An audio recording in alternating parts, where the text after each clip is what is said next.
Hi, this is a breakdown on what has been done during my learning process on integrating Wwise into the Unity.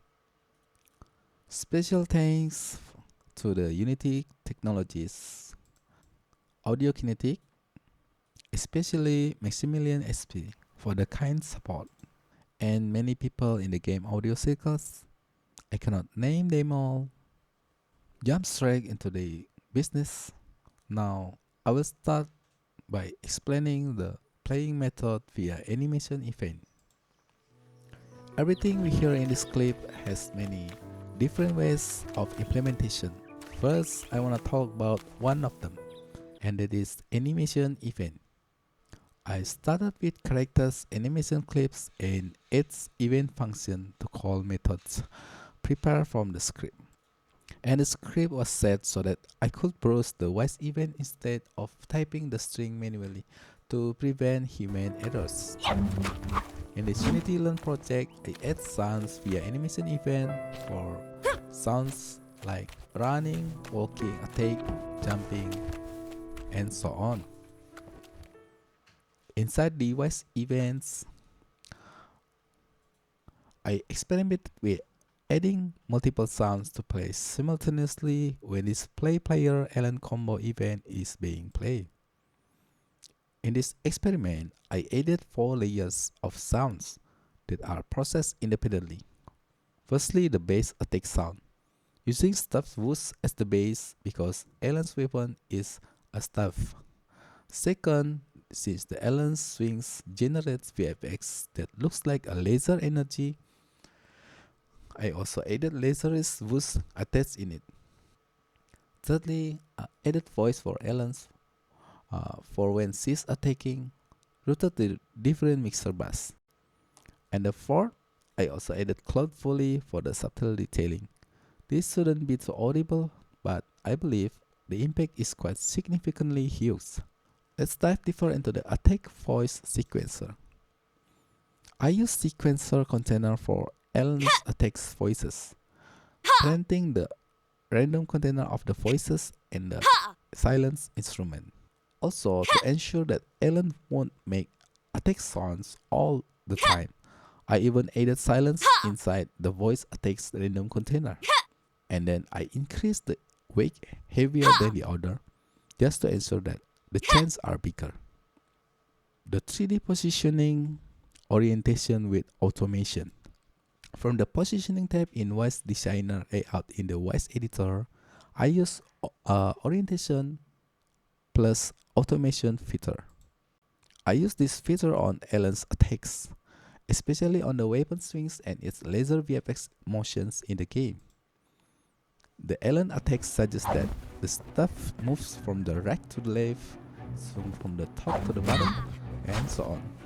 If the sound stays in the one place, then it just feels like we are losing the opportunity to get the immersiveness.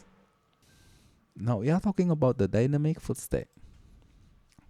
This feature is classic and Wwise is making it even much more effortless. After the whole setup in Wwise are prepared, such as importing assets and assigned to the correct materials for each, I use a simple system to make things work in this Unity project by adding a script for switching the footstep AK switch when it is in contact with the player. Also, using prefabs has always been the classic way to apply them without interrupting the scene level. The grass trigger. Notice that whenever Allen enters the grass trigger and the grass trigger event is playing. Notice that.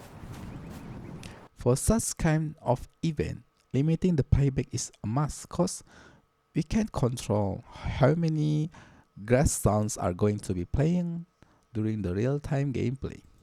The sample needed for this purpose seems more fitting with very short clip with proper fading setup. Using pitch randomizer is also classic. Next, I want to talk about the aux trigger for the reverb.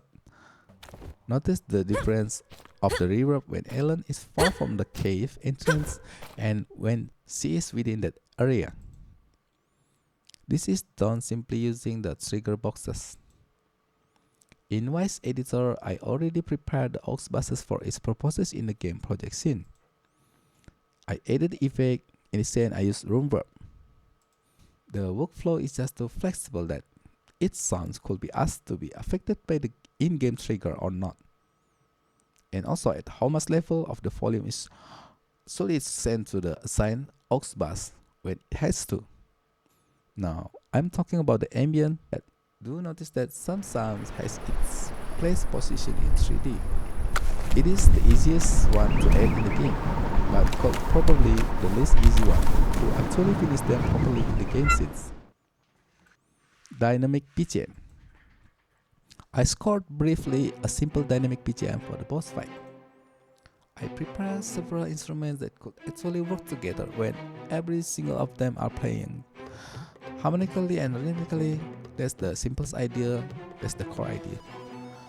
Percussion, the big one and the small one, just to ensure every task has somebody to fill on it, composition wise. Combined lead synthesizer with orchestra might be quite fitting with the game art style. So many stone blocks, and yet there are also laser sci-fi. Prison modes came to my mind when it comes to something tense. Dynamic BGMs works quite differently with linear BGM. The thing is, using dynamic BGMs to serve the purpose that to sync what is going on in real time in the gameplay. There are multiple layers for just a single dynamic BGM. This will be against the technical constraint from the game size budget side. Normally, layers are quite short in the duration. We have to render them as short as possible, only if possible. Next, I want to talk about the classic linear BGM. I set the non-combat BGM to increase its value inside the effect. The effect I was using was delay. At the same time, the whole volume should be down slightly when the game is paused, just to give feedback to the user on what's happening. Actually, it's about the taste sometimes. Entering the combat, we have boost transition upon entering its entry queue. There are multiple ways to score a combat music. For this one, I cannot feel quite matching with the game pace, just simple and linear. Personally, I think linear gives more space for creative freedom for the musical expression rather than dynamic BGM, which both actually has their own good sides. Situational. Speaking of which, with all the different BGM switching over all the time during the gameplay, the only Wwise event that is playing for the music is actually just one. It's their parent, music_a, which then controlled by the Wwise game sync and Unity staffs. That's it for now. Thanks for watching. Hi, my name is Chandra. I'm a game audio professional, a composer, a sound designer, and a technical sound designer. I specialize in creating music, sound effects, and complete audio system for video games with a strong focus on emotional storytelling, technical implementation, and production reliability. I don't just deliver music or sound as assets. I integrate them into the game engine, design adaptive audio behavior, and make sure the audio supports gameplay, narrative, and performance constraints. I've been working in the game audio since 2014, and I collaborate with developers who want audio that feels intentional, polished, and production ready. If there are chances that we could work together, please feel free to approach me directly or send me an email. Stay safe, everyone. Ciao.